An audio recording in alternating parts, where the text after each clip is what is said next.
বধূর সাজে বসে আছে বৃষ্টি। বৃষ্টিকে ঘিরে বসে আছে বৃষ্টির সমবয়সী অনেক মেয়ে। সবাই বৃষ্টির সাথে মজা করছে, দুষ্টুমি করছে। বৃষ্টির মনটাও খুব খুশি, হেসে হেসে কথা বলছে সবার সাথে। একটু পরেই নীলের সাথে বিয়ে হবে বৃষ্টির। নিজের পছন্দের মানুষের সাথে বিয়ে হবে বলে আনন্দ যেন আর শেষ হচ্ছে না বৃষ্টির মনে।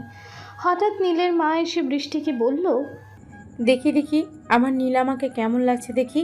মাশাল্লাহ, আমার নীলামাকে বধূ সাজে একদম রাজরানীর মতো লাগছে। আমার ছেলেটার কপাল খুব ভালো, তাই তোর মতো একটা জীবন সঙ্গী পাচ্ছেও। নীলের মায়ের কথা শুনে লজ্জায় লাল হয়ে গেল বৃষ্টি। বৃষ্টিকে লজ্জা পেতে দেখে নীলের মা বলল, এত লজ্জা পেতে হবে না মামুনি, একটু পরেই কাজী সাহেব আসবেন বিয়ে পড়াতে। আমি এখন আসি। এই তোরা আমার নীলামায়ের দিকে খেয়াল রাখিস। কথাটা বলে বৃষ্টির কপালে চুমু এঁকে দিয়ে চলে গেল নীলের মা। বৃষ্টি লজ্জা মাখা মুখ করে বসে রইল। হাত যে তার খুব আনন্দের একটা দিন। তার ভালোবাসার মানুষ নীলের সাথে তার বিয়ে হচ্ছে, ভাবতেই ভাল লাগছে বৃষ্টির। একটু পর দুজন মেয়ে এসে সবাইকে সহ বৃষ্টিকে বলল, নীলা ভাবি, নিচে চলো, কাজী সাহেব আসছেন, তোমাদের বিয়ে পড়ানো হবে এখন। মেয়ে দুটোর কথা শুনে লজ্জা রাঙা মুখ করে উঠে দাঁড়ালো বৃষ্টি। তারপর সবার সাথে নিচে নেমে গেল। নীল আর বৃষ্টিকে সামনাসামনি দুটো স্টেজে বসানো হলো।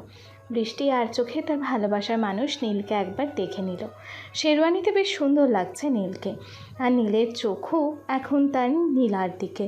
নীল দেখতে বেশ হ্যান্ডসাম, 5 ফুট 10 ইঞ্চি লম্বা, গায়ের রং উজ্জ্বল শ্যাম, বেশ বডি বিল্ডারও আছে।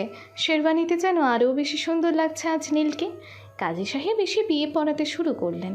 কাজী সাহেব যখনই বৃষ্টিকে কবুল বলতে বললেন, তখনই অনেকগুলো কালো পোশাক পরা লোক হনহনিয়ে ঢুকলো বাসার ভেতর।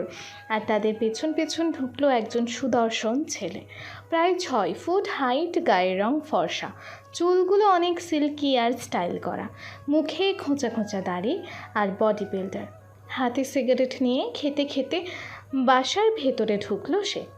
তারপর সোজা চলে গেল বৃষ্টির কাছে। ছেলেটাকে দেখে সবাই হাঁ করে তাকিয়ে আছে, কেউ কিছুই বুঝতে পারছে না। হঠাৎ নীলের বাবা বলে উঠল, এ কি, আপনারা কারা? আমার বাসার ভেতরে এলেন কি করে? Security, security! এতটুকু বলতেই ছেলেটি পিস্তল হাতে ওপর দিকে ফাঁকা গুলি করল। সাথে সাথে ভয়ে জড়সড় হয়ে গেল সবাই। তখন ছেলেটি নীলের বাবার দিকে তাকিয়ে বলল, হ্যাঁ মিস্টার খান, এখানে সিকিউরিটিকে ডাকার কি আছে? আমার সাথে কথা বলুন, তাহলে আপনাদের জন্য ভালো হবে। নইলে কি হবে তা হয়তো এটা দেখে বুঝতে পারছেন। হাতের পিস্তল ঘুরিয়ে ঘুরিয়ে দেখিয়ে বলল ছেলেটা। ছেলেটার কথা শুনে কিছুটা ভয় পেল নীলের বাবা, কিন্তু নীল ভয় না পেয়ে এগিয়ে এসে বলল, কে আপনারা আর এখানে কি চাই? এটা কোনো গুন্ডামির করার জায়গা নয় যে আপনারা এখানে গুন্ডামি করবেন।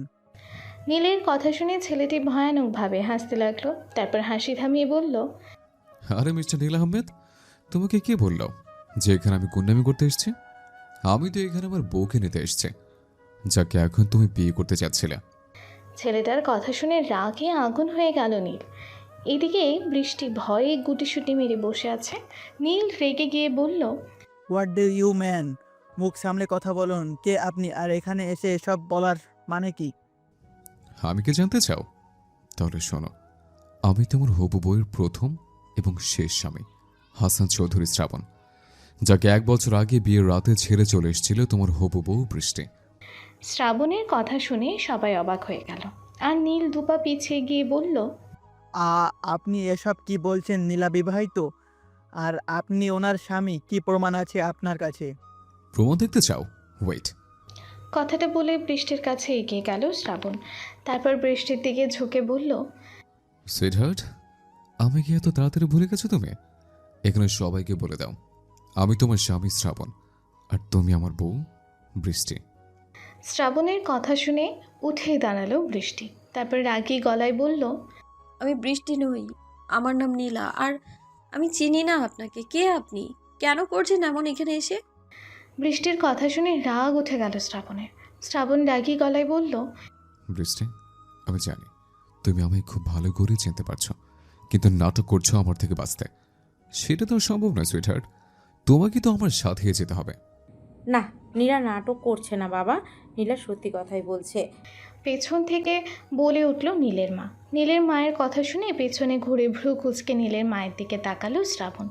নীলের মা শ্রাবণের সামনে এসে দাঁড়িয়ে বলতে লাগলো, তুমি হয়তো সত্যি বলছো বাবা, কিন্তু নীলাও কিন্তু মিথ্যে বলছে না। ও তোমাকে সত্যি চিনতে পারছে না, কারণ 1 বছর আগে আমাদের গাড়ির সাথে অ্যাক্সিডেন্ট করে নীলা নিজের স্মৃতিশক্তি হারিয়ে ফেলেছে। নীলের মায়ের কথা শুনে অবাক চোখে বৃষ্টির দিকে তাকালো শ্রাবণ। তারপর নীলের মায়ের দিকে তাকিয়ে বলল, এসব আপনি কি বলছেন? হ্যাঁ, আমি ঠিক বলছি বাবা। নীলাকে আমরা 1 বছর আগে একদিন গভীর রাতে আমাদের গাড়ির সাথে অ্যাক্সিডেন্ট হওয়া অবস্থায় পাই। সেই অ্যাক্সিডেন্টে নীলা ওর মাথায় অনেক চোট পায়, যার ফলে ওর মন থেকে পুরনো সব স্মৃতি মুছে গেছে। তারপর থেকে আমরা অনেক খুঁজেছি ওর বাড়ির লোককে, কিন্তু কাউকে পাইনি। তখন নীলাকে আমি আমার নিজের মেয়ে মনে করে আমার কাছে রেখে দিই। আর এই 1 বছরে আমার ছেলে নীল আর নীলামা একে অপরকে পছন্দ করতে শুরু করে। তাই আমরা নীলের সাথে নীলার বিয়ে দিচ্ছিলাম আজ। কিন্তু আমরা কখনো ভাবতে পারিনি আজকে কেউ একজন আসবে ওর আসল পরিচয় নিয়ে, আর সেটাও ওর স্বামী। আমি এনাকে চিনি না মামুনি। তুমি এনার কথা বিশ্বাস করে আমায় এনার সাথে যেতে বলো না প্লিজ। আমি নীলকে ভালোবাসি। আমি নীলকে ছাড়া অন্য কাউকে আমার স্বামী হিসেবে মানতে পারবো না। প্লিজ মামুনি, তুমি আমাকে এই সন্ত্রাসীটার হাতে তুলে দিও না। বৃষ্টির কথা শুনে মাথা গরম হয়ে গেল শ্রাবণের। শ্রাবণ বৃষ্টির হাত ধরে টান দিয়ে এক ঝটকায় বৃষ্টিকে নিজের বুকে নিয়ে নিল। তারপর বৃষ্টিকে শক্ত করে বুকের সাথে চেপে ধরে বলল, তোমাকে তো আজ আমার সাথে যেতে হবে সুইটহার্ট। তোমার সাথে যে আমার অনেক হিসাব নিকাশ বাকি আছে, ছেড়ে তুমি যাও আর না চাও। কথাগুলো বলেই বৃষ্টির মুখে রুমাল চেপে ধরে বৃষ্টিকে অজ্ঞান করে ফেলল শ্রাবণ। তারপর কোলে তুলে নিয়ে বলল, আমি ওকে নিয়ে যাচ্ছি। এতদিন আমার বৃষ্টিকে আপনাদের বাসায় নিজের মেয়ের মতো করে রেখেছিলেন বলে আপনাদের অসংখ্য ধন্যবাদ। আমি ঢাকার নাম্বার 1 বিজনেসম্যান হাসান চৌধুরী শ্রাবণ। আপনাদের কখনো কোনো প্রয়োজন হলে অবশ্যই আমাকে জানাবেন, আমি আপনাদের সহযোগিতা করব। কথাগুলো বলেই বৃষ্টিকে নিয়ে চলে যেতে নিল শ্রাবণ। আর তখনই শ্রাবণের সামনে বাধা হয়ে দাঁড়ালো নীল। নীল শ্রাবণের সামনে দাঁড়িয়ে বলল, দাঁড়ান মিস্টার শ্রাবণ, আপনি এভাবে নীলাকে কোনো প্রমাণ ছাড়া নিয়ে যেতে পারেন না। আর তাছাড়া নীলা অতীতের সব কথা ভুলে গেছে। নীলা এখন আপনাকে আর চেনে না। নীলা আমায় ভালোবাসে আর আমিও নীলাকে। আপনি ওকে এভাবে নিয়ে যেতে পারেন না এখন থেকে। নীলের কথা শুনে বাঁকা হেসে শ্রাবণ বলল, কি আটকাবে আমায় বৃষ্টিকে নিয়ে যাওয়া থেকে? তুমি, নীলা আহমেদ?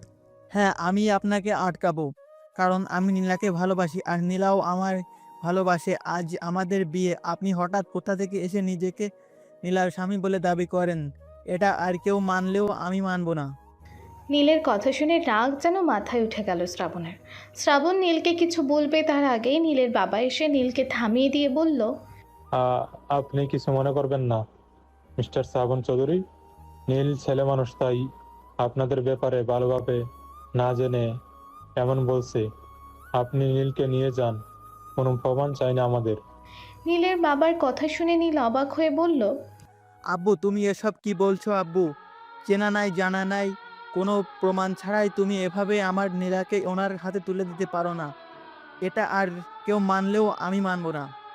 নীলের কথা শুনে নীলের হাত ধরে কিছুটা দূরে নিয়ে গেল নীলের বাবা। তারপর নীলের হাত ধরে আস্তে আস্তে বলল, নীল, কি করছো তুমি? তুমি জানো না শ্রাবণ চৌধুরী আসলে কে? ঢাকার এমন কোনো মানুষ নেই যে চেনে না একে। বিজনেসে যেমন উনি সবার সেরা, তেমনি ঢাকা শহরের জনও উনি। গত 1 বছর হলে ওনার কোনো খোঁজ খবর ছিল না। সবাই ভেবেছিল উনি মারা গেছে। জানি না কি হয়েছিল, কিন্তু উনি যখন আবার ফিরে এসেছে তখন, তাহলে নিশ্চয়ই ওনার রূপটা আগের চাইতে আরো ভয়ানক। এখন ওনাকে বাধা দিতে গেলে উনি তোমাকে খুন করতে দুবার ভাববে না। তাই বলে ওনাকে ভয় পেয়ে নিজের ভালোবাসার মানুষকে এভাবে কোনো প্রমাণ ছাড়া ওনার সাথে নিয়ে যেতে দিব না আব্বু। দরকার হলে আমি পুলিশের কাছে যাব, তবুও আমি ওনাকে এভাবে আমার নীলাকে নিয়ে যেতে দিব না। নীলের কথা শুনে নীলের বাবা কিছু বলার আগে শ্রাবণ বলে উঠল, নীলা আহমেদ, তুমি এখনো এই শ্রাবণ সম্পর্কে কিছুই জানো না, তাই তুমি এসব বলার সাহস পাচ্ছ। পুলিশের কোনো ক্ষমতা নেই এই শ্রাবণ চৌধুরীকে কিছু করার বা বলার, বাট আমি তোমাদের কারো কোনো ক্ষতি করব না। কারণ তোমরা আমার বৃষ্টিকে এতদিনের যত্নে তোমাদের কাছে রেখেছ। তাই নাও তোমার প্রমাণ। কিছু কাগজ আর ছবি এগিয়ে দিয়ে কথাগুলো বলে শ্রাবণ। নীল কাগজগুলো একটা একটা করে খুলে দেখতে লাগলো। শ্রাবণ আর বৃষ্টির কাবিনের কাগজ, আর ছবিগুলোতে শ্রাবণ আর বৃষ্টি একে অপরকে আংটি পরাচ্ছে, কোথাও মুখোমুখি বসে আছে। ছবিগুলো দেখে অবাক হয়ে শ্রাবণের দিকে তাকিয়ে নীল বলল, আমি মেনে নিলাম নীলা সত্যিই আপনার বউ, কিন্তু তাহলে এই একটি বছর আপনি কোথায় ছিলেন মিস্টার শ্রাবণ? একটিবারও নীলার খোঁজ নেওয়ার প্রয়োজন মনে করেননি আপনি। এমনকি আমরা যখন চারিদিকে নীলার আপন মানুষ খুঁজেছিলাম তখনও পাইনি আপনাকে। তখন কি হয়েছিল আপনার? কোথায় ছিলেন আপনি? কোন এক বিশ্বাসঘাতকের বিশ্বাসঘাতকতার জন্য এতদিন আমি লাইফ সাপোর্টে ছিলাম। তাহলে অনেক আগে আমার বৃষ্টিকে আমি এখান থেকে নিয়ে যেতাম। শ্রাবণের কথা শুনে নীল অবাক হয়ে বলল, কিন্তু আপনার মতো একজন লোকের সাথে এমন বিশ্বাসঘাতকতা করার সাহস হলো কার মিস্টার শ্রাবণ? আছে কেউ, একজন খুব কাছের কেউ। কথাগুলো বলে আর এক মুহূর্ত না দাঁড়িয়ে বৃষ্টিকে কোলে নিয়ে চলে গেল শ্রাবণ। শ্রাবণ চলে যেতেই এক ফোঁটা জল গড়িয়ে পড়ল নীলের চোখ থেকে। নীল তো তার নীলাকে সত্যিই অনেক ভালোবেসেছিল। 1 বছর আগে গভীর রাতে একটা পার্টি থেকে গাড়ি করে বাড়ি ফিরছিল নীল আর নীলের পরিবার। সবাই অনেক হাসাহাসি করতে করতে আসছিল। ড্রাইভিং সিটে বসে গাড়ি চালাচ্ছিল নীল নিজেই। হঠাৎ নীলের গাড়ির সামনে দৌড়ে একটা মেয়ে চলে আসে। গাড়িটা ব্রেক করার আগেই মেয়েটাকে অ্যাক্সিডেন্ট করে বসে নীল। গাড়ির সাথে জোরে ধাক্কা খেয়ে ছিটকে গিয়ে কিছুটা দূরে একটা পাথরের সাথে মাথায় আঘাত লাগে মেয়েটার। নীল আর দেরি না করে গাড়ি থামিয়ে তাড়াতাড়ি চলে যায় মেয়েটার কাছে। নীলের বাবা নীলকে বলে, নীল তাড়াতাড়ি চলো, আমরা এখান থেকে চলে যাই। কেউ দেখে ফেললে পুলিশ কেস হয়ে যাবে। নীলের বাবার কথা শুনে নীলের মা বলে, না নীলের বাবা, আমরা এভাবে একটা মেয়েকে মৃত্যুর মুখে ফেলে চলে যেতে পারি না। নীল, তুই দেখ তো মেয়েটা বেঁচে আছে কিনা, তাড়াতাড়ি ওকে হাসপাতালে নিয়ে চল। নীলের মায়ের কথা শুনে বৃষ্টিকে কোলে তুলে নেয় নীল। বৃষ্টি পুরো মুখটা রক্তে মাখামাখি, চেহারাটা বোঝার উপায় নেই। বৃষ্টিকে নিয়ে দ্রুত হাসপাতালে নিয়ে যায় নীল। ডাক্তার বৃষ্টির অবস্থা দেখে ওকে আইসিইউতে ভর্তি করে। ছোট একটা অপারেশন হয় বৃষ্টির। 3 দিন পর যখন জ্ঞান ফেরে তখন কাউকে চিনতে পারে না বৃষ্টি, এমনকি নামটাও বলতে পারে না। ডাক্তার নীলের পরিবারকে জানায় বৃষ্টির মাথায় আঘাত পেয়ে পুরনো সব স্মৃতি হারিয়ে গেছে ওর। বৃষ্টির এমন অবস্থা দেখে নীলের পরিবার বৃষ্টির আপন মানুষদের খুঁজে বের করার অনেক চেষ্টা করে, কিন্তু ফলাফল হয় শূন্য। এদিকে নীলের মায়ের শুধু একটা ছেলে বলে তার মেয়ের খুব শখ ছিল, তাই বৃষ্টিকে নিজের বাড়িতে নিয়ে যাওয়ার সিদ্ধান্ত নেয় নীলের মা। নীলের বাবা প্রথমে রাজি না হলেও পরে নীলের মায়ের জেদের কারণে রাজি হয়ে যায়। নীলের সাথে মিলিয়ে বৃষ্টির নাম রাখা হয় নীলা। নিজের মেয়ের মতো ভালোবাসেন বৃষ্টিকে নীলের মা। নীল প্রথমে নীলাকে খুব হিংসা করত, রাগ করলেও পরে ধীরে ধীরে নীলার প্রেমে পড়ে যায় নীল। আর একদিন নিজের মায়ের কাছে সে কথা বলে দেয় যে বিয়ে যদি করতে হয় তাহলেও নীলাকেই করবে। নীলের কথা শুনে অনেক খুশি হন নীলের মা, কিন্তু নীলের বাবা রাজি হন না। তবে পরে ছেলে আর ছেলের মায়ের জেদের কাছে হার মেনে তিনিও নীলাকে পুত্রবধূ বানাতে রাজি হয়ে যান। নীলাকে এ ব্যাপারে জিজ্ঞেস করলে নীলাও বিয়েতে মত দিয়ে দেয়। তারপরে বিয়ের আয়োজন করা হয় নীল আর নীলার। বৃষ্টিকে নিয়ে সোজা নিজের বাসায় চলে আসে শ্রাবণ। তারপর বৃষ্টিকে কোলে নিয়ে নিজের রুমের বিছানায় শুইয়ে দেয়। বৃষ্টি বধূর সাজে সেজে আছে, কি সুন্দর লাগছে বৃষ্টিকে এই সাজে। অপলকে বৃষ্টির দিকে তাকিয়ে আছে শ্রাবণ, যেন কত শত বছর পর শ্রাবণ বৃষ্টিকে দেখছে। যখনই শ্রাবণের মনে পড়ল বৃষ্টির এই বিয়ের সাজ ওর জন্য নয়, বরং অন্য একটি ছেলের জন্য, সাথে সাথে যেন মাথায় রক্ত উঠে পড়ল শ্রাবণের। শ্রাবণ অজ্ঞান বৃষ্টির শরীর থেকে সব গয়না টেনে খুলে ছিঁড়ে ফেলে দিল। তারপর বিয়ের শাড়িটা ধরে টান দিয়ে খুলতে নিয়েই কী যেন ভেবে আর খুলল না।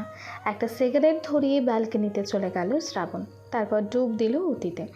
বৃষ্টি যখন শ্রাবণের পেটে ছুরি মেরে চলে যায় তখন চারিদিকে অন্ধকার হয়ে মাটিতে লুটিয়ে পড়ে শ্রাবণ। তখনই শ্রাবণের লোকেরা রুমের ভেতরে ঢুকে শ্রাবণকে রক্তাক্ত অবস্থায় দেখে তাড়াতাড়ি হাসপাতালে নিয়ে যায়। দীর্ঘ 4 ঘন্টা অপারেশনের পর লাইফ সাপোর্টে রাখা হয় শ্রাবণকে। এই অবস্থাতেই কেটে যায় দীর্ঘ 10টি মাস। এই 10 মাস শ্রাবণের লোকেরা শ্রাবণের সব কিছু দেখাশোনা করে। 10 মাস পর যখন শ্রাবণের জ্ঞান ফিরে সুস্থ হয়ে যায় তখন বৃষ্টিকে পাগলের মতো খুঁজতে থাকে শ্রাবণ। পুরো 45 দিন খোঁজার পর বৃষ্টির খোঁজ মেলে, আর তখনই জানতে পারে বৃষ্টির কালকে বিয়ে। বৃষ্টির নাম পাল্টেও এখন নীলা নামে আছে।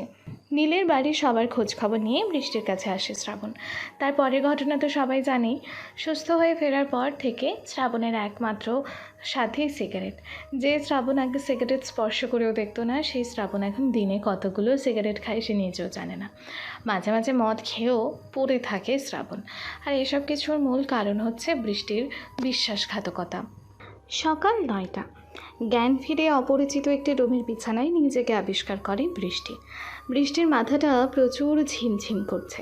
মাথায় হাত দিয়ে উঠে বসে বৃষ্টি। তারপর চারিদিকে ভালো করে তাকিয়ে দেখে অনেক বড় একটি রুমে শুয়ে আছে ও।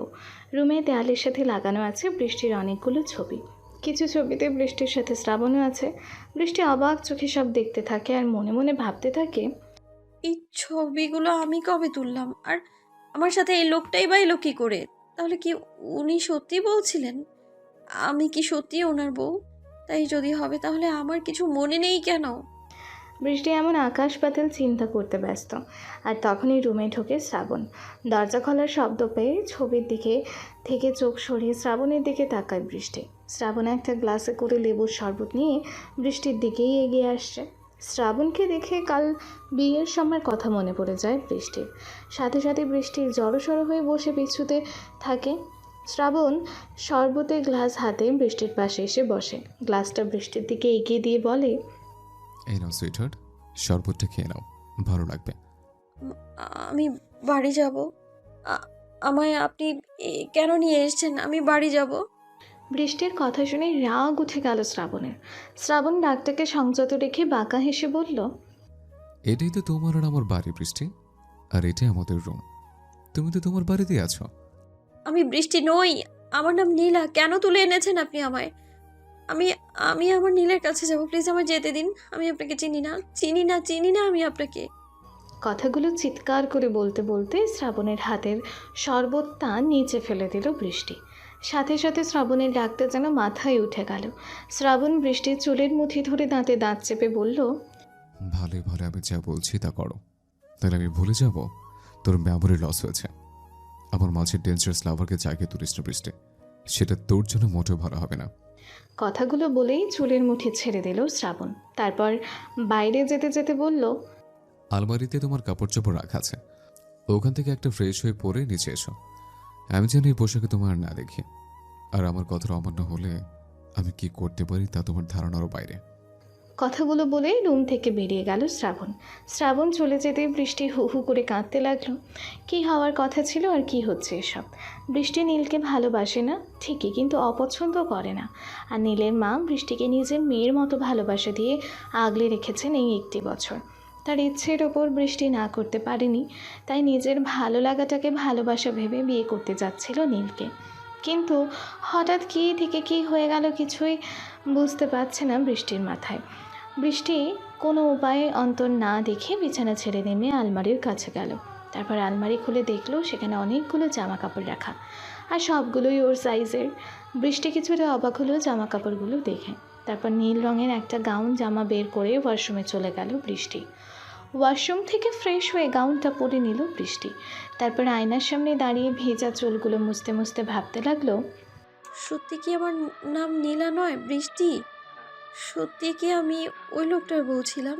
এটা যদি মিথ্যেই হবে তাহলে আমার এতগুলো ছবি এখানে এলো কি করে? আর আমার গায়ের মাপের জামা কাপড়ই বা এখানে আলমারিতে যত্ন করে রাখা কেন? কিন্তু সত্যি যদি উনি আমার স্বামী হবেন আর আমি ওনার স্ত্রী, তাহলে এতদিন উনি কেন আমার কোনো খোঁজ করলেন না? কেনই বা আমি তার থেকে হারিয়ে গিয়েছিলাম? উফ, কিছু ভাবতে পারছি না, আমি বড্ড মাথা ব্যথা করছে আমার। কথাগুলো ভেবে মাথা ব্যথা শুরু হয়ে গেল বৃষ্টির। আর তখনই বৃষ্টিকে কেউ পেছন থেকে জড়িয়ে ধরলো। আচমকা কেউ এইভাবে জড়িয়ে ধরায় কারেন্টের শক খাওয়ার মতো কিছুটা দূরে সরে গেল বৃষ্টি। তারপর পেছনে ঘুরে তাকিয়ে দেখলো শ্রাবণ দাঁড়িয়ে আছে। পা থেকে মাথা পর্যন্ত বৃষ্টিকে বারবার দেখছে শ্রাবণ। শ্রাবণের এমন চাহনি দেখে বৃষ্টি কিছুটা অস্বস্তি বোধ করলো। বলল, দেখুন, আমি জানি না সত্যি আপনার সাথে আমার কখনো বিয়ে হয়েছিল কিনা, আর আমি সত্যি আপনার বউ কিনা আমি জানি না, কিন্তু প্লিজ আপনি আমার কাছে আসার চেষ্টা করবেন না। আমি নীলকে ভালোবাসি আর নীলকেই নিজের স্বামী হিসেবে। আর বলতে পারল না বৃষ্টি। শ্রাবণ সজোরে বৃষ্টির গালে একটা থাপ্পড় মেরে দিল। আচমকা শ্রাবণের এমন থাপ্পড় খেয়ে কিছুটা দূরে গিয়ে ফ্লোরে পড়ে গেল বৃষ্টি। তারপর গালে হাত দিয়ে কাঁদতে কাঁদতে ঘুরে তাকালো শ্রাবণের দিকে। শ্রাবণ দৌড়ে গিয়ে বৃষ্টির চুলের মুঠি ধরে মুখের কাছে মুখ নিয়ে দাঁতের দাঁত চেপে বলল, আর একবার যদি তোর মুখে আমি অন্য কোনো ছেলের নাম শুনি বৃষ্টি, তাহলে তোর জিহ্বা আমি কেটে ফেলবো। তুই শুধু শ্রাবণের। শ্রাবণ ছাড়া তোর জীবনে আর কেউ ছিল না, এখনো নেই, আর কোনোদিন আসবেও না। শ্রাবণের কথা শুনে বৃষ্টি কিছু বলতে পারছে না। চুলে খুব ব্যথা পাচ্ছে বৃষ্টি, তাই কিছু না বলে শ্রাবণের হাতের উপর হাত রেখে কান্না করে আহ শব্দ করে উঠল। সাথে সাথে বৃষ্টির চুলের মুঠি ছেড়ে দিল শ্রাবণ। তারপর বৃষ্টির দুগালে হাত রেখে উত্তেজিত হয়ে বলল, সরি জান, আসলে তোমার কথা শুনে খুব রাগ উঠে গেছিল, তাই খেয়াল করিনি। খুব ব্যথা লেগেছে তোমার? সরি জান, আর হবে না, প্লিজ। তুমি খেতো না? তোমার চোখের জল যে সহ্য করতে পারি না আমি। কথাগুলো বলতে বলতে বৃষ্টির গালে আর কপালে চুমু এঁকে দিল শ্রাবণ। বৃষ্টি অবাক হচ্ছে শ্রাবণের এমন আচরণে। ক্ষণে ক্ষণে একটা মানুষের আচরণ কী করে পাল্টাতে পারে সেটা ভেবে পাচ্ছে না বৃষ্টি। কিন্তু শ্রাবণকে দেখে বড্ড বেশি ভয় করছে ওর। বৃষ্টি এখন কী করে শ্রাবণের থেকে ছাড়া পাবে তা ভেবে পাচ্ছে না। তাই বৃষ্টি বলল, আমার খুব ক্ষুধা লেগেছে, আমার ছাড়ুন প্লিজ, আমি খাবো কিছু। বৃষ্টির কথা শুনে কোনো উত্তর না দিয়ে মুচকি হেসে বৃষ্টিকে কোলে তুলে নিল শ্রাবণ। হঠাৎ এভাবে কোলে নেয় বৃষ্টি বলল, কি করছেন কি, প্লিজ নামিয়ে দিন, আমি একাই যেতে পারবো আমি। শ্, কোনো কথা নয়, চুপ করে আমার সাথে চলো। শ্রাবণের কথা শুনে আর কিছু বলার সাহস হলো না বৃষ্টির। শ্রাবণ ওকে কোলে নিয়ে নিচে চলে আসলো। তারপর ডাইনিং টেবিলের কাছে গিয়ে একটা চেয়ারে বসিয়ে দিল। তারপর একটা প্লেটে খাবার নিয়ে নিজে হাতে মেখে বৃষ্টির মুখের কাছে ধরে বলল, হা করো বৃষ্টি।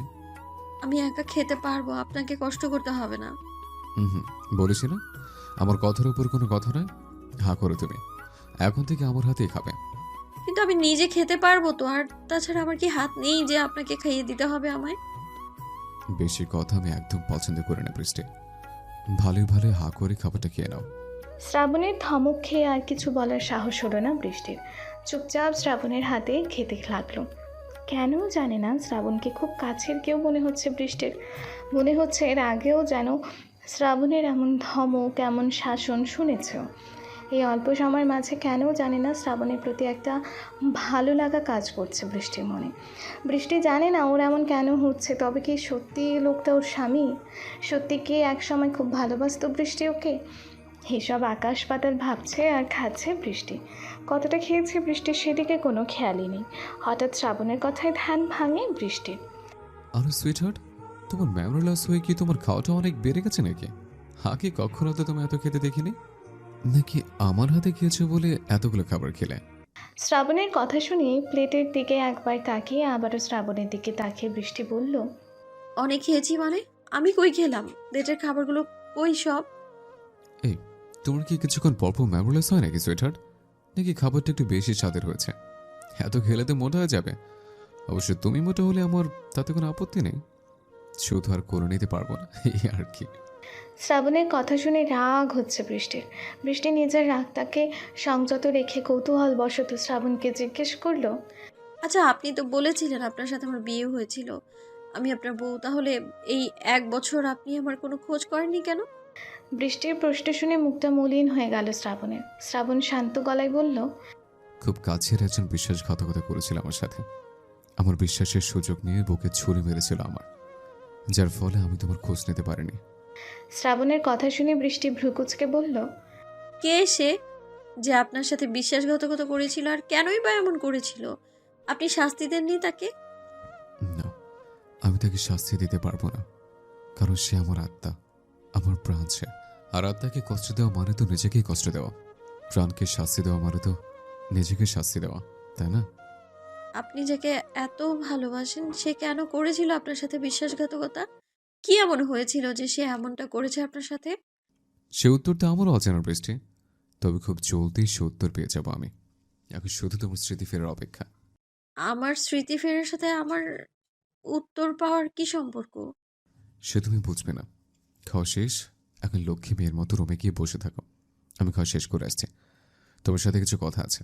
শ্রাবণের কথা শুনে বৃষ্টি আর কিছু বলল না, সোজা উপরে চলে গেল। কেন জানে না শ্রাবণের কথা অমান্য করতে ইচ্ছা হচ্ছে না ওর। শ্রাবণকে খুব কাছের মানুষ মনে হচ্ছে বৃষ্টির। বৃষ্টির রুমে গিয়ে ব্যালকনিতে চলে গেল। ব্যালকনিটা বেশ বড়, সেখানে বেশ কয়েকটা ফুলের গাছ লাগানো টবে, পাশেই একটা দোলনা। বৃষ্টি গিয়ে দোলনায় বসে পড়ল। তখনই ওর চোখ পড়ল পাশে থাকা একটা গিটারের দিকে। গিটারটা হাতে নিয়ে নেড়ে চেড়ে দেখতে লাগলো বৃষ্টি। বৃষ্টির বারবার মনে হচ্ছে ও আগেও একবার এখানে এসেছে। এই জিনিসগুলো খুব পরিচিত ওর। আর শ্রাবণ সত্যিই খুব খুব কাছের কেউ, কিন্তু কোনো মতে মনে করতে পারছে না কিছু বৃষ্টির প্রচণ্ড মাথা ব্যথা শুরু হয়ে গেল সব মনে করার চেষ্টা করে। মাথার যন্ত্রণা সহ্য করতে না পেরে একসময় বৃষ্টি জ্ঞান হারালো। খাওয়া দাওয়া শেষ করে রুমে এলো শ্রাবণ। রুমে এসে বৃষ্টিকে না পেয়ে বৃষ্টি বৃষ্টি বলে ডাকতে লাগলো ওকে, কিন্তু বৃষ্টির কোনো সারা শব্দ না পাওয়ায় শ্রাবণের মনে হলো বৃষ্টি হয়তো পালিয়ে গেছে ওর কাছ থেকে। কথাটা মনে হতেই মাথায় যেন রক্ত উঠে গেল শ্রাবণের। শ্রাবণ হাতের মুঠ শক্ত করে দাঁতে দাঁত চেপে নিজে বলল, বৃষ্টি, তুমি যদি সত্যি এখান থেকে পালিয়ে গিয়ে থাকো তাহলে তুমি ভাবতেও পারবে না আমি তোমার কি হাল করব। তোমার মেমোরি লস হয়েছে বলে তোমার ছেড়ে রেখেছি আমি। যদি তুমি পালিয়ে গিয়ে থাকো তাহলে আমি ভুলে যাব তোমার মেমোরি লসের কথা। একবার শুধু পেয়ে নেই আমি। কথাগুলো বলে বৃষ্টিকে খোঁজার জন্য বাইরে যেতে নিল শ্রাবণ। তখনই হঠাৎ কি মনে করে ব্যালকনির দিকে একবার গেল। ব্যালকনিতেও কাউকে দেখতে না পেয়ে যখনই শ্রাবণ ভাবলো এবার ফিরে যাবে, তখনই শ্রাবণের চোখ পড়ল ব্যালকনির ফ্লোরের দিকে। বৃষ্টি জ্ঞান হারিয়ে শ্রাবণের গিটারটা হাতে নিয়ে নিচে পড়ে আছে। বৃষ্টিকে এই অবস্থায় দেখা মাত্র উত্তেজিত হয়ে পড়ল শ্রাবণ। দৌড়ে বৃষ্টির কাছে গিয়ে বৃষ্টির মাথাটা নিজের কোলে তুলে নিল। তারপর বৃষ্টিকে বলতে লাগলো, এ জান জান, কি হয়েছে তোমার? এ বৃষ্টি, কি হয়েছে? তুমি এইভাবে এখানে পড়ে আছো কেন? বৃষ্টি, কথা বলো আমার সাথে। শ্রাবণ পাগলের মতো বৃষ্টিকে ডাকছে, কিন্তু কিছুতেই বৃষ্টি জ্ঞান ফিরছে না।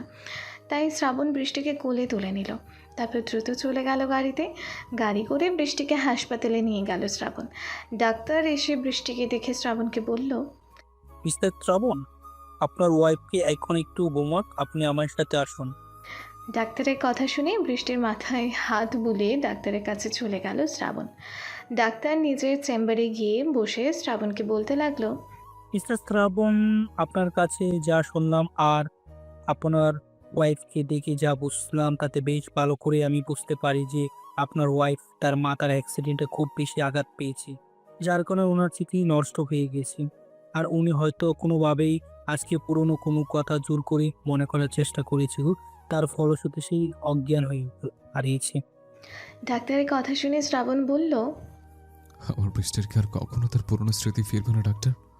হ্যাঁ, ফিরবে, অবশ্যই ফিরবে, কিন্তু সময়টা কখন এটা শিওর বলা যাচ্ছে না মিস্টার শ্রাবণ। তবে একটা কথা, আপনি কখনো ভুল করে ওনার জোর করে স্মৃতি মনে করার চেষ্টা করবেন না, তাহলে আপনার ওয়াইফ বড় ক্ষতি হয়ে যেতে পারে, এমনকি উনি পাগল হয়ে যেতে পারেন। শ্রাবণের কথা শুনে মুচকে হেসে ডাক্তার বলল, আমি চেষ্টা করবো না ডাক্তার, চেষ্টা করবো না বৃষ্টির স্মৃতি ফেরানোর। তবুও কি আপনি সুস্থ করে দিন। সত্যি আপনার ওয়াইফের কপাল খুব ভালো মিস্টার শ্রাবণ, তাই আপনার ওকে এতটা ভালোবাসেন, চিন্তা করেন আপনার ওয়াইফ খুব তবে তাড়াতাড়ি সুস্থ হয়ে যাবে। শুধু ওনার উপর কোনো বিষয়ে জোর খাটাবেন না, আর জোর করে ওনাকে পুরনো স্মৃতি মনে করার চেষ্টা করবেন না। ওকে ডাক্তার, আমি মনে রাখবো আপনার কথা। আমি কখনো কোনো বিষয়ে জোর করবো না বৃষ্টির সাথে, কখনো ওকে পুরনো স্মৃতি মনে করানোর চেষ্টাও করবো না। কথাগুলো বলে বৃষ্টির কেবিনের দিকে চলে গেল শ্রাবণ। শ্রাবণ চলে যেতেই ডাক্তার মুচকি হেসে বলল, এমন একটা রোগ যে রোগে কারোর জন্য কতটা পাগল হতে পারে, এবং এই শ্রাবণ চৌধুরীকে না দেখলে হয়তো জানতাম না। শ্রাবণ ডাক্তারের চেম্বার থেকে বেরিয়ে বৃষ্টির কেবিনে গেল। কেবিনে ঢোকা মাত্র সামনে দেখে রাগে কপালের রগ ফুলে উঠল শ্রাবণের। হাতের মুঠ শক্ত করে অগ্নিদৃষ্টিতে তাকিয়ে রইল সামনের মানুষটার দিকে। বৃষ্টির জ্ঞান ফিরে এসেছে, আর বৃষ্টির পাশে বৃষ্টির হাত ধরে বসে আছে নীল। নীলের পাশেই দাঁড়িয়ে আছে নীলের মা আর বাবা। শ্রাবণকে দেখা মাত্রই নীলের হাত থেকে নিজের হাতটা ছাড়িয়ে নিল বৃষ্টি, কারণ বৃষ্টির মনে আছে শ্রাবণ বলেছিল ওর মুখে যেন অন্য কোনো ছেলের নাম না শুনে শ্রাবণ। সেখানে ওর হাত ধরা দেখলে তো শ্রাবণ কী করে বসবে তার কোনো ঠিক নেই। সেই ভয়ে নীলের হাত থেকে নিজের হাতটা ছাড়িয়ে নিল বৃষ্টি। বৃষ্টির এমন আচরণে নীল শ্রাবণকে না দেখে আবারও বৃষ্টির হাত ধরে বলল, কি হলো নীলা, তুমি হাতটা সরিয়ে নিলে কেন আমার থেকে? নীলের কথার উত্তরে বৃষ্টি কিছু বলার আগে শ্রাবণ গম্ভীর গলায় বলে উঠল। তোমার জ্ঞান ফিরেছে বৃষ্টি? কেমন আছো এখন তুমি? শ্রাবণের গলার স্বর শোনা মাত্র বৃষ্টির হাতটা ছেড়ে দিল নীল। যতই হোক নীল তো প্রমাণ পেয়েছে বৃষ্টি শ্রাবণের বউ। নীল বৃষ্টির কাছ থেকে উঠে এসে শ্রাবণকে বলল, কেমন আছেন মিস্টার শ্রাবণ? আর নীলা অজ্ঞান হলো কি করে? আপনার বাসায় গিয়ে জানতে পারলাম আপনি ওকে নিয়ে হাসপাতালে এসেছেন, তাই আমরাও চলে এলাম। কি হয়েছিল আমার নীলার? নীলের কথা শুনে রাগ হলেও নিজের রাগটাকে কন্ট্রোলে রাখে শ্রাবণ। বলল, ও তোমার নীলা নয়, নীলা আহমেদ। ও আমার বৃষ্টি। এতটুকু বলেই নীলকে পাশ কাটিয়ে বৃষ্টির কাছে চলে গেল শ্রাবণ। তারপর বৃষ্টির পাশে বসে বৃষ্টির মাথায় হাত বুলিয়ে বলল, এখন কেমন আছো বৃষ্টি? তুমি বেল করে তো অজ্ঞান হলে কি করে? শ্রাবণের কথা শুনে বৃষ্টি কিছুটা অস্বস্তি বোধ করে বলল, আমি জানি না আমার কি হয়েছিল, মাথায় প্রচন্ড ব্যথা হয়, তারপরে চারিদিকে অন্ধকার হয়ে জ্ঞান হারাই আমি, তারপরে কিচ্ছু মনে নেই আমার। বৃষ্টির অস্বস্তির বিষয়টা বুঝতে পেরে বৃষ্টির থেকে সরে দাঁড়ালো শ্রাবণ। তারপর নীলের বাবা মায়ের দিকে তাকিয়ে বলল, কেমন আছেন আঙ্কেল আন্টি? এই তো ভালো আছি বাবা, কিন্তু নীলা মামুনির জন্য মনটা কেমন করতেছে, তাই তোমার বাসায় গেছিলাম। তোমাদের সেখানে না পেয়ে এখানে চলে আসলাম। ও, ভালো করেছেন আন্টি। এখন আমাদের সাথে বাসায় চলুন, আমি ডাক্তার থেকে বৃষ্টির রিলিজ নিয়ে আসছি। শ্রাবণের কথা শুনে বৃষ্টি বলল। শুনছেন? বৃষ্টির গলা পেয়ে পেছন থেকে ঘুরে তাকালো শ্রাবণ। তারপর বলল, কিছু বলবে আমায় বৃষ্টি? হ্যাঁ, মানে আসলে আমি মামুনির সাথে মামুনির বাসায় যেতে চাই। আপনার বাসায় যাব না আমি। আমায় একটু মামুনির বাসায় যেতে দিন না প্লিজ। বৃষ্টির কথা শুনে রাগ উঠে গেল শ্রাবণের। শ্রাবণ কিছু বলবে তার আগে নীলের মা বলল, হ্যাঁ বাবা শ্রাবণ, আমরা নীলামাকে নিয়ে যেতে চাই আমাদের সাথে। কয়েকটা দিন পর না হয় আবার ওকে নিয়ে এসো তুমি। নীলের মতো তুমিও আমার আরেক ছেলে। প্লিজ বাবা, না করো না। নীলাকে হঠাৎ যেভাবে নিয়ে এসেছো তুমি, আমার বাড়িটা একদম খালি হয়ে গেছে। নীলের মায়ের কথা শুনে শ্রাবণের কি যেন ভাবলো। তারপর বলল, আচ্ছা ঠিক আছে আন্টি, বৃষ্টি যখন চাইছে তখন যাবে আপনাদের বাসায়। তবে আজকে নয়, কালকে। কালকে আমি নিজে নিয়ে গিয়ে রেখে আসবো, ওকে?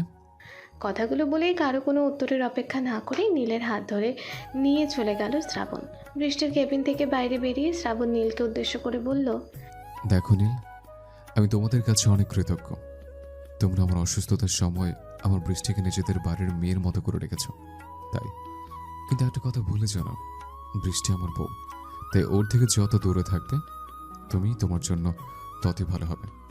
আমি ভালো সময় ভালো, আর খারাপের সময় কতটা খারাপ তা তোমার ধারণার বাইরে। সো বুঝতেই তো পারছো। কথাটা বলে নীলের পিঠে আসতেই দুটো চড় দিয়ে ডেভিল হেসে চলে গেল শ্রাবণ। আর নীল অসহায় দৃষ্টিতে তাকিয়ে রইল শ্রাবণের চলে যাওয়ার দিকে। হাসপাতাল থেকে রিলিজ দিয়ে বৃষ্টিকে বাসায় নিয়ে এলো শ্রাবণ। নীলের মা বাবাকেও আসতে বলেছিল, কিন্তু তারা আসেনি। বলেছে কাল তো নীল যাবে ওদের বাড়িতে, তাই তখনই দেখা হবে, এখন আর যাব না। বাসার সামনে গাড়ি থামতেই গাড়ি থেকে নেমে সোজা শ্রাবণের রুমে চলে গেল বৃষ্টি। বৃষ্টির এভাবে যাওয়া দেখে অবাক চোখে তাকিয়ে রইল শ্রাবণ। তারপর বৃষ্টির পিছু পিছু নিজের রুমে গেল শ্রাবণ। বৃষ্টি শ্রাবণের রুমের দেয়ালে থাকা ছবিগুলোতে হাত বুলিয়ে শ্রাবণের দিকে তাকিয়ে বলল, এই ছবিগুলো সত্যিই আমার? বৃষ্টি, এগুলো তোমারই ছবি, আর এই ছবিগুলো আমিও তুলেছিলাম তোমার আড়ালে। আমার আড়ালে কেন? কারণ তুমি এখন যেভাবে আমার থেকে দূরে যাওয়ার চেষ্টা করছো, তখন এমনই করতে। কিন্তু তখন তো আমি আপনার বউ ছিলাম, তাই না?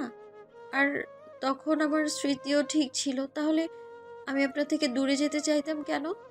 সে অনেক কথা বৃষ্টি, আমি সেসব বাদ দিয়ে ফ্রেশ হয়ে নিচে আসো, নাস্তা করবে, অনেক বেলা হয়ে গেল। কথাটা বলেই নিচে চলে গেল শ্রাবণ। শ্রাবণের ব্যবহার একদম স্বাভাবিক, কোনো রাগ নেই। বৃষ্টির ভয়ও করছে না শ্রাবণকে দেখে। শ্রাবণ চলে গেলে বৃষ্টি ভাবতে লাগলো, এই লোকটাকে যত দেখছি ততই আমার মনে হচ্ছে আমি চিনি ওনাকে। আলাদা একটা টান অনুভব করছি আমি ওনার জন্য। ওই এমন টান তো কখনো নীলের জন্য অনুভব করিনি। তাহলে কি সত্যিই আমি কখনো এই লোকটাকে খুব ভালোবাসতাম? কেন কিছু মনে পড়ছে না আমার? কেন মুছে গেছে সব স্মৃতি মন থেকে? তবে কেন এত ভালো লাগা অনুভব করছি আমি ওনার প্রতি, তা আবার মাত্র এটুকু সময়ের মাঝেই? এসব কথা ভেবেই মন খারাপ হচ্ছে বৃষ্টির। বৃষ্টি আলমারি থেকে একটা হলুদ রঙের জামা বের করে ওয়াশরুমে চলে গেল ফ্রেশ হতে। তারপর ফ্রেশ হয়ে এসে নিচে না গিয়ে ব্যালকনিতে চলে গেল বৃষ্টি। ব্যালকনিতে গিয়ে দেখলো সেই গিটারটা নিচে পড়ে আছে। বৃষ্টি গিটারটা হাতে তুলে নিয়ে দোলনায় গিয়ে বসলো। তারপর গিটারটা বাজানোর চেষ্টা করতে লাগলো। আর তখনই শ্রাবণ খাবারের প্লেট হাতে রুমে ঢুকে বৃষ্টিকে ডাকতে লাগলো। শ্রাবণের ডাক শুনে গিটার হাতে উঠে আসলো বৃষ্টি। তারপর শ্রাবণকে উদ্দেশ্য করে বলল, আপনি গিটার বাজাতে জানেন শ্রাবণ? বৃষ্টির কথা শুনে খাবারের প্লেটটা টেবিলে রেখে বৃষ্টির দিকে তাকিয়ে শ্রাবণ বলল, হুম, জানি। আগে তুমি গান শোনাতাম গিটার বাজিয়ে, কিন্তু তুমি হারিয়ে যাওয়ার পর আর কখনো বাজানো হয়নি। এখন আমায় একটু গান শোনাবেন? আসলে আগের কথা তো আমার কিছু মনে নেই, আর গিটারটা দেখে খুব ইচ্ছে করছে গিটার বাজিয়ে গান শুনতে। শোনাবেন? বৃষ্টির কথা শুনে শ্রাবণ কিছুক্ষণ বৃষ্টির দিকে তাকিয়ে রইল। তারপর মুচকি হেসে বলল, হুম, শোনাবো। তবে আগে খেয়ে নাও, তারপর। শ্রাবণের কথা শুনে খুশি হয়ে খেতে গেল বৃষ্টি। শ্রাবণ বৃষ্টিকে থামিয়ে দিয়ে নিজে হাতে বৃষ্টিকে খাওয়াতে লাগলো। বৃষ্টিও বাধ্য মেয়ের মতো শ্রাবণের হাতে খেতে লাগলো। খাওয়া শেষ করে হাত মুছে শ্রাবণ বৃষ্টিকে নিয়ে ব্যালকনিতে চলে গেল। তারপর গিটারটা হাতে নিয়ে বৃষ্টিকে পাশে বসিয়ে বৃষ্টির দিকে তাকিয়ে বলল, কি গান শুনবে? শ্রাবণের মুখে জান ডাকটা শুনে যেন হৃদয় ছুঁয়ে গেল বৃষ্টির। বৃষ্টি মুচকি হেসে বলল, আপনার যেটা ভালো লাগে সেটাই শোনান। বৃষ্টির কথা শুনে মুচকি হেসে গিটার বাজিয়ে গান ধরল শ্রাবণ। বোঝাতে পারি না তোমায় আমি কতটা ভালোবাসি। আমি জানি তুমিও জানো। এই মায় আর কেউ বোঝে না। গানটা গাওয়া শেষ করে বৃষ্টির দিকে তাকালো শ্রাবণ। তাকিয়ে দেখে বৃষ্টি ওর কাঁধে মাথা রেখে ঘুমিয়ে পড়েছে গান শুনতে শুনতে। শ্রাবণ হাতের গিটারটা পাশে রেখে কোলে তুলে নিল বৃষ্টিকে। তারপর বিছানায় এসে সযত্নে শুইয়ে দিল বৃষ্টিকে। তারপর বৃষ্টির কপালের ওপর পড়ে থাকা চুলগুলো সরিয়ে দিয়ে বৃষ্টির কপালে চুমু এঁকে দিল শ্রাবণ। তারপর বৃষ্টির গালে হাত রেখে বলতে লাগলো, জানি না সেদিন কি হচ্ছিল তোমার। কেন এরকম করেছিলে তুমি আমার সাথে? কেন খুন করতে চেয়েছিলে আমায়? লাইফ সাপোর্ট থেকে বেরোনোর পর ভেবেছিলাম তোমার অনেক শাস্তি দেব, আমার সাথে বিশ্বাসঘাতকতা করার জন্য তিলে তিলে কষ্ট দিব। কিন্তু কি করব বলো জান? তোমার মতো করে আমি তো তোমায় ভালোবাসিনি। তোমায় ভালোবেসেছি আমি নিজের প্রাণের চেয়েও বেশি। তোমায় কষ্ট দিতে গেলে যে সেই কষ্টটা আমার বুকে এসে লাগবে। কি করে বোঝাবো তোমায়? তুমি আমার রক্তে মিশে গেছো। তোমাকে কষ্ট দিতে গেলে যে তার চাইতে হাজার গুণ বেশি কষ্ট আমার বুকে এসে লাগে। বড্ড বেশি ভালোবাসি আমি তোমায় জান। এতটা ভালোবাসি যে তোমায় কষ্ট দেওয়ার কথা চিন্তা করতে পারি না আমি। তুমি আমার সাথে যাই করে থাকো না কেন, আমি জানি তুমি আমায় অনেক ভালোবাসো। আর আমায় খুন করতে যাওয়ার পেছনেও নিশ্চয়ই এমন কোনো কারণ আছে যা আমার অজানা। এখন শুধু তোমার স্মৃতি ফেরার অপেক্ষা। তারপর আমি জানতে পারবো তুমি সেদিন কেন এমন করেছিলে আমার সাথে। আই লাভ ইউ জান, I love you so much. কথাগুলো বলেই ঘুমন্ত বৃষ্টির ঠোঁটে আলতো করে ঠোঁট ছোঁয়ালো শ্রাবণ। তারপর কিছুক্ষণ অপলকে তাকিয়ে রইল বৃষ্টির দিকে। দুফোঁটা জল গড়িয়ে পড়ল শ্রাবণের চোখ থেকে। শ্রাবণ চোখ মুছে বেরিয়ে গেল রুম থেকে। ভালোবাসা যে বড়ই কষ্টের। মানুষ হাজার চেষ্টা করেও নিজের ভালোবাসার মানুষটাকে কষ্ট দিতে পারে না। নিজে হাজার কষ্টে থেকেও সুখে থাকার অভিনয় করে যায় ভালোবাসার মানুষটাকে ভালো রাখতে। হাজার চাওয়া সত্ত্বেও তার কোনো ক্ষতি করতে পারে না। নিচে এসে শ্রাবণ ও লোকেদের ডাকলো। তারপর সবাই এলে শ্রাবণ সবাইকে উদ্দেশ্য করে বলল, খোঁজ পেয়েছো ওদের? কোথায় আছে ওরা? শ্রাবণের কথা শুনে মাথা নিচু করে লোকগুলো উত্তর দিল, এখনো কোনো খোঁজ পাইনি স্যার। আমরা আপ্রাণ চেষ্টা করছি ওনাদের খুঁজে বের করতে, কিন্তু পাচ্ছি না কোথাও। সবার কথা শুনে রাগী গলায় শ্রাবণ বলল, যত তাড়াতাড়ি সম্ভব খুঁজে বের করো ওদের। ওদের খুঁজে পেলে অনেক প্রশ্নের উত্তর আমি পাবো। এখন তোমরা যাও এখান থেকে, আর যেখান থেকে পারো খুঁজে বের করো ওদের। ওদের খবর আমার চাই, যত দ্রুত সম্ভব চাই। শ্রাবণের কথা শুনে সবাই মাথা নিচু করে চলে গেল সেখান থেকে। ওরা চলে যেতেই শ্রাবণ বলল, বর্ষা, সৌরভ আর নাজমুলকে খুঁজে বের করতে হবে আমাকে। ওদের পেলে আমি আমার অনেক প্রশ্নের উত্তর পাবো। হঠাৎ কোথায় হয়ে গেল ওরা এভাবে? আমি হাসপাতালে এতগুলো দিন মৃত্যুর সাথে লড়াই করলাম, তবুও কেন ওরা একটিবারের জন্য এলো না? হাসপাতাল থেকে ফিরে নিজের রুমে এসে বৃষ্টির একটি ছবি হাতে বসে আছে নীল। চোখ দুটো ছলছল করছে। ও যেও নীলাকে সত্যিই অনেক ভালোবেসে ফেলেছিল। নীলার সাথে তো বিয়ে হতেও যাচ্ছিল। তাহলে হঠাৎ কী থেকে কী হয়ে গেল ওদের জীবনে? কেন হলো এমন এসব ভাবছে আর বৃষ্টির ছবির দিকে তাকিয়ে আছে নীল। হঠাৎ মায়ের ডাকে ধ্যান ভাঙে নীলের। নীল, আসবো আমি? মায়ের ডাক শুনে তাড়াতাড়ি নিজের চোখটা মুছে নিল নীল। তারপর বৃষ্টির ছবিটা লুকিয়ে বলল, আমার রুমে আসতে আবার তোমার অনুমতি নিতে হয় আম্মু। এসো ভিতরে এসো। লুকিয়ে কি করবি নীল? মায়ের চোখে ফাঁকি দেওয়া কি এতই সহজ? নীলাকে ভেবে আর কষ্ট পাস না নীল। নীলা যে আমাদের কাছে শুধু অমানত হিসাবে ছিল, ওকে এ বাড়িতে সারা জীবনের জন্য রাখার অধিকার ছিল না আমাদের।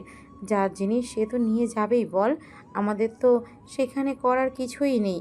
মায়ের কথা শুনে মাকে জড়িয়ে ধরল নীল। একটু পর মাকে ছেড়ে দিয়ে নীল ধরা গলায় বলল, জানো আম্মু, নীলাকে যখন তুমি এই বাসায় নিয়ে এসেছিলে তখন ওর উপর খুব হিংসে হতো আমার। কারণ আমার তখন মনে হতো তুমি আমার ভালোবাসার ভাগটা ওকে দিচ্ছ, কিন্তু একটি বাসায় থাকতে থাকতে কখন যে ওর প্রতি ভালো লাগা চলে আসে আমার মনে নাই, আমি বুঝতেই পারিনি। আর এক সময় সেই ভালো লাগাটাই ভালোবাসায় পরিণত হয়। সত্যি অনেক বেশি ভালোবেসে ফেললাম আমি নীলাকে। স্বপ্ন সাজাতে লাগলাম ওকে নিয়ে। কখনো ভাবিনি ওকে এভাবে চিরদিনের মতো হারিয়ে ফেলবো আমি। মাত্র 1 বছরের ভালোবাসা এভাবে দাগ কেটে যাবে আমার মনে। বড্ড কষ্ট হচ্ছে আমার আম্মু, নিজের ভালোবাসাকে অন্যের সাথে মেনে নিতে বড্ড কষ্ট হচ্ছে আমার। কথাগুলো বলতে বলতে আবারও মাকে জড়িয়ে ধরল নীল। নীলের মা নীলের কথা শুনে মাথায় হাত বুলিয়ে বলল, কষ্ট পাস না বাবা, জন্ম মৃত্যু বিয়ে সবাই আল্লাহর হাতে। আল্লাহ যার সাথে যাকে লিখে রেখেছেন তার সাথেই তার বিয়ে হবে। এখানে আমাদের মানুষের কোনো হাত নেই। তোর জন্য আমি নীলার চাইতে সুন্দরী মেয়ে এনে দিব। তুই নীলাকে ভুলে যা নীল, ভুলে যা তুই। মায়ের কথা শুনে মাকে ছেড়ে দিয়ে মায়ের দিকে তাকিয়ে বলল, ভুলে যাওয়া কি এতই সহজ আম্মু? আমি চাইলেও কখনো ভুলতে পারবো না নীলাকে, কারণ আমি ওকে সত্যিকারের ভালোবেসেছি। তবে আমি কখনোই বাধা হয়ে দাঁড়াবো না শ্রাবণ আর নীলার মাঝে। দূর থেকে প্রার্থনা করে যাব যেন যেখানে থাকে সুখে থাকে আমার নীলা। আর কিছুই চাই না আমি আম্মু, আর কিছুই চাই না। নীলের কথা শুনে নীলের মাথায় হাত বুলিয়ে সেখান থেকে চলে গেলেন নীলের মা। সে চাইলেও যে পারবে না নীলাকে এনে দিতে তার একমাত্র ছেলের জন্য। তবে তিনি তো মা, ছেলের কষ্ট দেখে তারও যে অনেক বেশি কষ্ট হচ্ছে বুকে। তবে সে চায় না নিজের কষ্টটাকে ছেলের সামনে প্রকাশ করে তার কষ্টটা আরও বাড়িয়ে দিতে। কপালে কারো ভালোবাসার পরশ পেয়ে ঘুম ভাঙে বৃষ্টির। বৃষ্টি মিটিমিটি করে তাকিয়ে দেখে ওকে অনেক শক্ত করে বুকের মাঝে জড়িয়ে ধরেছে শ্রাবণ। শ্রাবণের বুকে নিজেকে দেখে কিছুটা অস্বস্তি বোধ করে বৃষ্টি, তাই শ্রাবণের থেকে ছাড়া পেতে বলে ওঠে, ওয়াশরুমে যাবো, প্লিজ ছাড়ুন আমায়। বৃষ্টির কথা শুনে শ্রাবণ বৃষ্টিকে না ছেড়ে বৃষ্টির দিকেই তাকিয়ে বলে, তোমার কাছে একটা জিনিস চাইবো, দেবে আমায় জান? শ্রাবণের কথা শুনে বৃষ্টি শ্রাবণের থেকে দূরে সরার বৃথা চেষ্টা করে বলে, কি চান? তোমার এই গোলাপি ঠোঁটের একটা ছোঁয়া দেবে আমায়? মনে হয় কত শত চোখ হলো, আমি পাইনি সেই ছোঁয়া, দেবে আমায় একটুখানি? শ্রাবণের কথা শুনে খুব অস্বস্তি হতে লাগলো বৃষ্টির। কি বলবে বুঝতে পারছে না ও, কারণ শ্রাবণ যদি সত্যিই ওর স্বামী হয়ে থাকে তাহলে তো ওর কাছে সেটা চাওয়াটা স্বাভাবিক নয়। বৃষ্টি কিছু ভেবে না পেয়ে বলে উঠল, আমি তো কেবল ঘুম থেকে উঠলাম, আমি এখনো দাঁত ব্রাশ করিনি, মুখে গন্ধ, যেতে দিন আমায় প্লিজ। বৃষ্টির কথা শুনে মুচকি হাসলো শ্রাবণ। তারপর বৃষ্টি কিছু বুঝে ওঠার আগেই বৃষ্টির ঠোঁট জোড়াকে আঁকড়ে ধরল। খুব গভীরভাবে কিস করতে লাগলো বৃষ্টিকে। ঘটনার আকস্মিকতায় পাথরের মূর্তির মতো হয়ে গেল বৃষ্টি। কি হচ্ছে, কেন হচ্ছে কিছুই মাথায় ঢুকছে না ওর। একটু পর বৃষ্টিকে ছেড়ে দিল শ্রাবণ। তারপর অন্যদিকে ঘুরে বলল, চলে যাও জান, চলে যাও এখান থেকে, কিছুক্ষণের জন্য একা ছেড়ে দাও আমায়, আমি একা থাকতে চাই। শ্রাবণের কথার মানে কিছুই বুঝতে পারল না বৃষ্টি, তাই দ্রুত ওয়াশরুমে চলে গেল। স্মৃতি হারানোর পর কখনো কেউ এরকমটা করেনি ওর সাথে। কেন জানে না ভীষণ রাগ আর লজ্জা দুটোই হচ্ছে বৃষ্টির। তবে শ্রাবণের প্রতি একটা মায়া কাজ করছে ওর মনে। বৃষ্টি চলে যেতেই শ্রাবণ উঠে বসে ওয়াশরুমের দিকে তাকিয়ে মনে মনে বলতে লাগলো, তুমি জানো না জান, তুমি আমি ঠিক কতটা ভালোবাসি। আজ আমি তোমার স্বামী হওয়া সত্ত্বেও তোমার উপর নিজের অধিকার খাটাতে পারছি না। তার একটাই কারণ, আমি চাই না তুমি আমার জন্য কষ্ট পাও। আমি তোমার জন্য অপেক্ষা করবো জান, তোমার স্মৃতি ফিরে আসা পর্যন্ত অপেক্ষা করব। তবে তুমি এত কাছে পেয়ে যে এতটুকু পাওয়া মিস করতে পারছিলাম না আমি, তাই তোমার অমতেই তোমার স্পর্শ করে বসলাম। প্লিজ জান, রাগ করো না আমার উপর। রাগ করলেও যে আমার করার কিছুই নেই। আমি যে তোমার নেশা আসক্ত জান। কথাগুলো ভেবেই একটা দীর্ঘশ্বাস ফেলে সেখান থেকে উঠে চলে গেল শ্রাবণ। পরের দিন সকাল 10টা, বৃষ্টিকে নিয়ে গাড়ি করে নীলদের বাসায় যাচ্ছে শ্রাবণ। এই সময়টুকুর মাঝে বৃষ্টির সাথে আর একবারও কথা হয়নি শ্রাবণের। বৃষ্টিও যতটা সম্ভব শ্রাবণের থেকে দূরে দূরে থেকেছে, মুখোমুখি হলেও কথা বলেনি শ্রাবণের সাথে। শ্রাবণকে দেখে কেমন একটা লজ্জা কাজ করছে বৃষ্টির মাঝে। শ্রাবণের মুখোমুখি হলেই মনে পড়ে যাচ্ছে গতকালকে শ্রাবণের সেই স্পর্শের কথা। নীলদের বাসার সামনে এসে গাড়ি থামাতেই বৃষ্টি গাড়ি থেকে নামার জন্য পা বাড়ালো। তখনই বৃষ্টির হাতটা ধরে ফেলল শ্রাবণ। তারপর বৃষ্টিকে এক টানে নিজের কাছে এনে বুকের সাথে মিশিয়ে নিয়ে বলল, তুমি চেয়েছো তাই তুমি রেখে যাচ্ছি এখানে আমি। তবে একটা কথা মনে রেখো, তুমি শুধু আমার, আমি ছাড়া আর কেউ নেই তোমার জীবনে। নীল আহমেদ বা অন্য কোনো ছেলের কথা কল্পনা তো আনবে না তুমি, তাহলে আমার চেয়ে ভয়ানক আর কেউ হবে না তোমার জন্য। কথাটা মাথায় রেখো।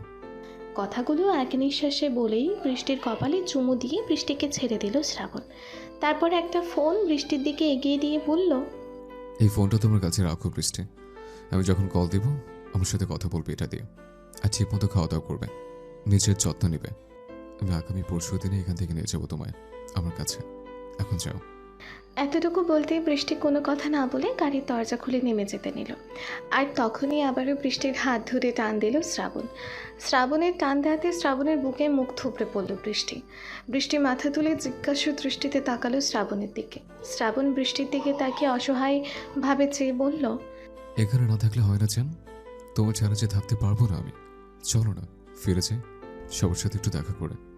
শ্রাবণের কথা শুনে মাথা নিচু করে আস্তে করে বৃষ্টি বলল, মাত্র 2 দিনেরই তো ব্যাপার, থাকি না এই 2 দিন মামুনির কাছে। আচ্ছা ঠিক আছে, যাও যান। ভালোবাসি, অনেক বেশি ভালোবাসি। প্লিজ তাড়াতাড়ি ফিরে আসো। শ্রাবণের কথা শুনেই বৃষ্টি মাথা নেড়ে সম্মতি দিল। শ্রাবণ আর কিছু না বলে হাত ছেড়ে দিল বৃষ্টির। বৃষ্টি গাড়ি থেকে নেমে ভেতরে যাওয়ার সময় একবার ফিরে তাকালো শ্রাবণের দিকে। শ্রাবণ অসহায়ভাবে তাকিয়ে আছে ওর দিকে। বৃষ্টি আর কিছু না বলে ভেতরে চলে গেল।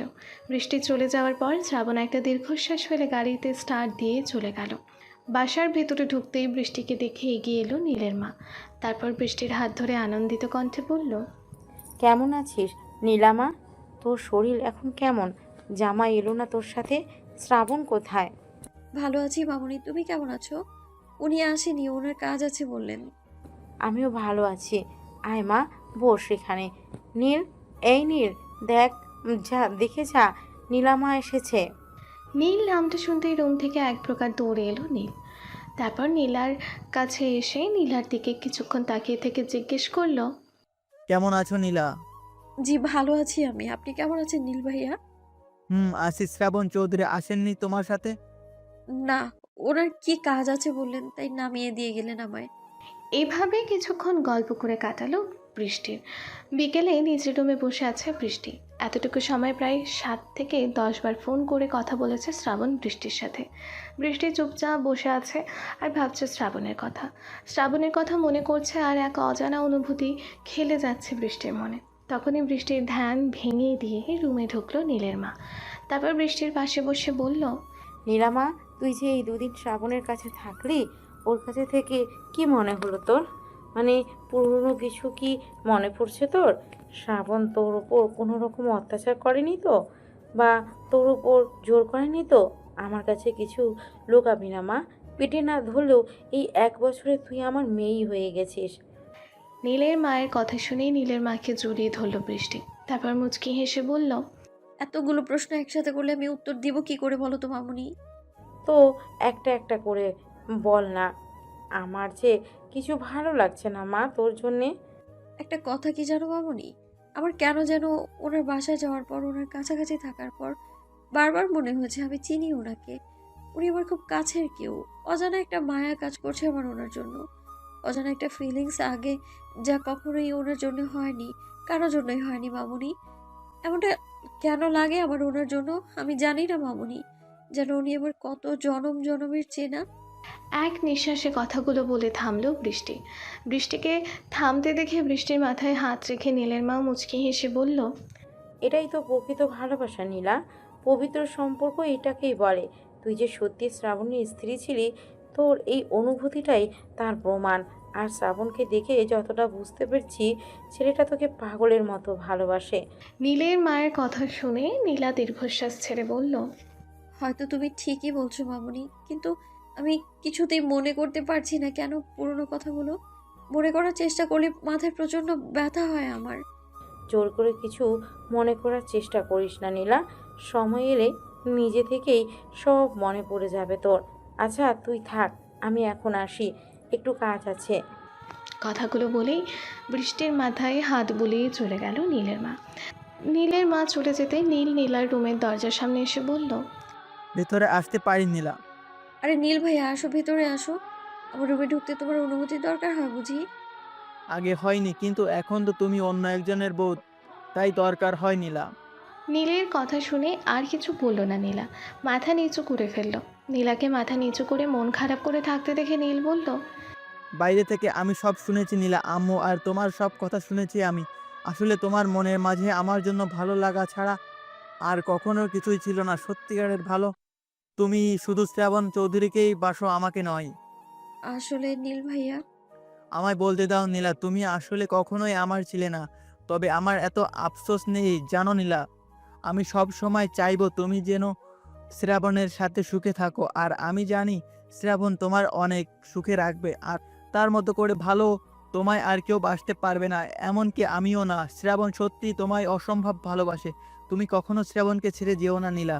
শ্রাবণ লোকটা রাগী হলেও ওনার মনটা খুব ভালো, আর তোমায় সে পাগলের মতো ভালোবাসে, এটা বুঝেছি আমি ওনার সাথে কথা বলে।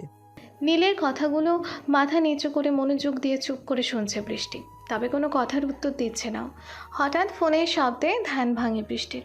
বৃষ্টি ফোনের স্ক্রিনে তাকিয়ে দেখে শ্রাবণ কল করেছে, ভিডিও কল। বৃষ্টি কোনো কিছু না ভেবে কল রিসিভ করে সামনে ধরে। ফোন রিসিভ হতে শ্রাবণ দেখতে পায় বৃষ্টির পাশে নীল দাঁড়িয়ে আছে। ফোনের ভেতর দেখে মনে হচ্ছে যেন নীল বৃষ্টির একদম কাছাকাছি দাঁড়িয়ে আছে। ফোনের স্ক্রিনে এমন দৃশ্য দেখার সাথে সাথে মাথায় যেন রক্ত উঠে যায় শ্রাবণের। শ্রাবণ নিজের হাতের ফোনটা একটা আছাড় দিয়ে ভেঙে ফেলে, তারপর দ্রুত রুম থেকে বেরিয়ে যায় নীলের বাসার উদ্দেশ্যে। শ্রাবণ কথা না বলে ফোন কেটে দেওয়ায় অবাক হয় বৃষ্টি, কারণ এখানে আসার পর থেকে শ্রাবণ যতবারই কল করেছে ততবারই বৃষ্টি বারবার বলার পর ফোন কেটেছে।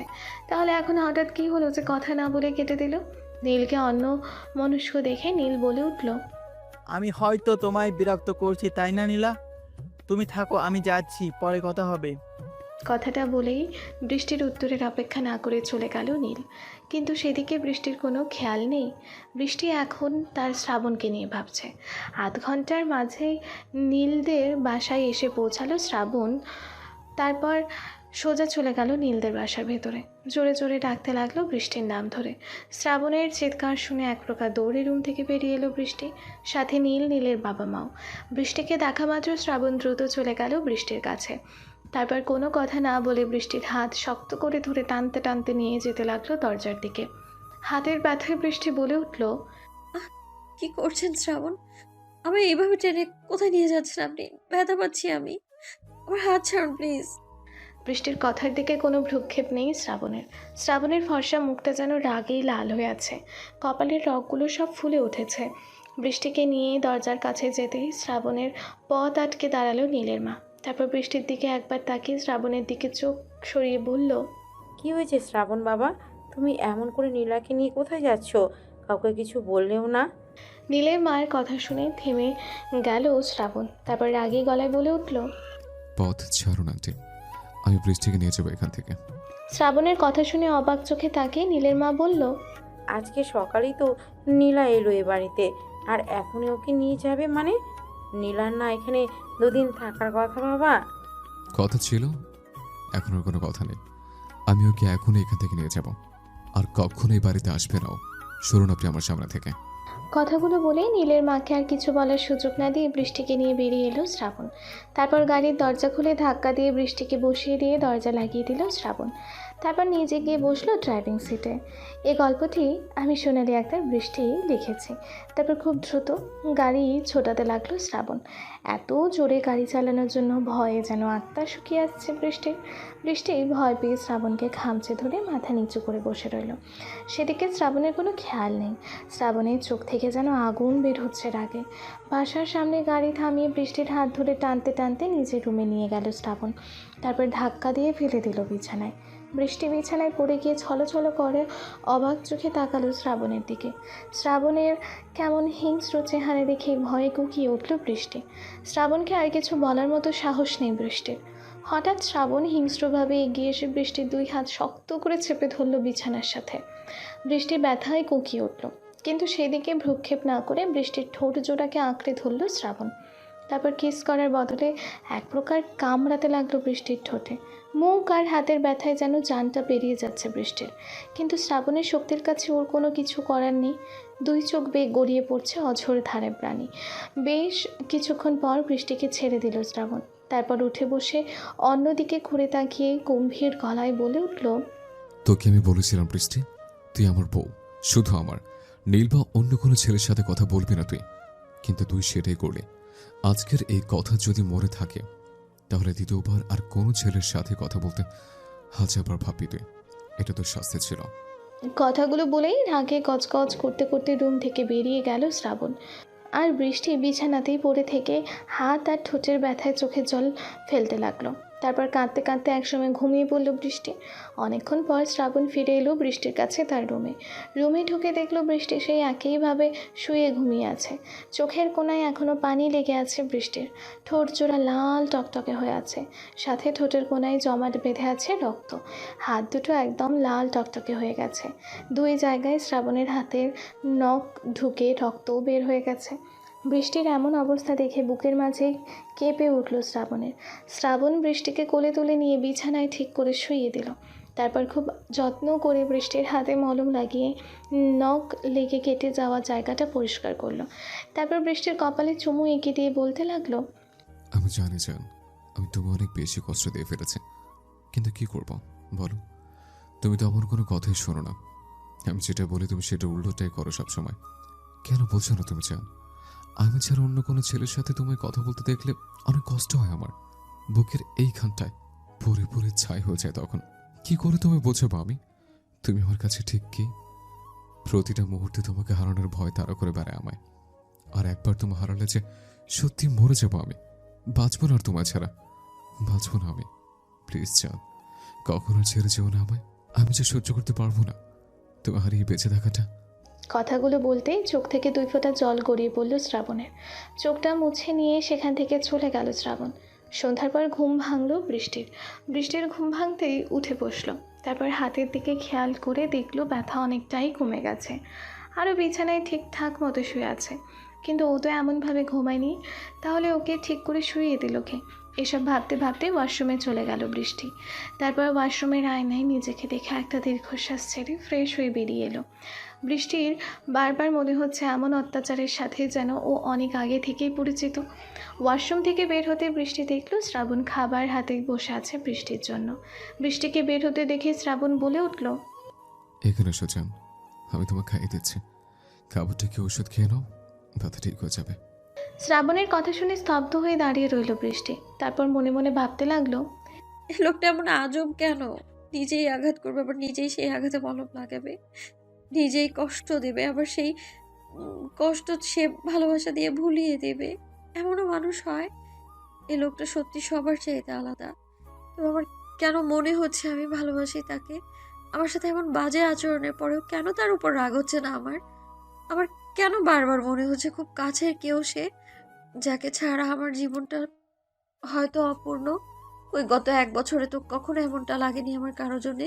তবে কি এটাই ভালোবাসা? আমি কি তাকে সত্যিই ভালোবাসি? সে কি আমার স্বামী? আমি কি তার স্ত্রী সত্যি? এমন হাজার কথা ভাবছি বৃষ্টিকে চুপ করে দাঁড়িয়ে থাকতে দেখে শ্রাবণ উঠে গিয়ে বৃষ্টির সামনে দাঁড়িয়ে বৃষ্টির দোকালে হাত রেখে বলল, রাগ করেছো জান আমার উপর? কথা বলবে না তুমি আমার সাথে? আমি তো অনেক কষ্ট দিয়েছি, তাই না? শ্রাবণের কথা শুনে অবাক চোখে শ্রাবণের দিকে তাকিয়ে আছে বৃষ্টি। কোনো কথা বলছে না ও, শুধু বোঝার চেষ্টা করছে একটা মানুষ কি করে এত বদলাতে পারে ক্ষণে ক্ষণে। বৃষ্টিকে চুপ করে তাকিয়ে থাকতে দেখে শ্রাবণ দুপা পিছিয়ে গিয়ে কান ধরে বলল, ও বউ প্লিজ মাফ করে দাও না তোমার ডেঞ্জারাস লাভারটাকে। এ দেখো কান ধরেছে আমি। শ্রাবণ চৌধুরী কান ধরে দাঁড়িয়ে আছে। ভাবতে পারছো একবার এটা কারো কানে গেলে কি হবে? প্লিজ বউ মাফ করে দাও না আমায়, আর তোমায় কষ্ট দিব না। এই কান ধরে বলেছে, বলো না আমায় মাফ করেছো? হ্যালো বন্ধুরা, কেমন আছেন আপনারা সবাই? গল্পটির পরবর্তী অংশ আপলোড করা হবে এই চ্যানেলে। গল্পের লিংক আমি কমেন্ট বক্স এবং ডেসক্রিপশনে দিয়ে দিব। লিংকে ক্লিক করে আপনারা গল্পটির পরবর্তী অংশ শুনতে পারবেন। ভালো থাকবেন আপনারা।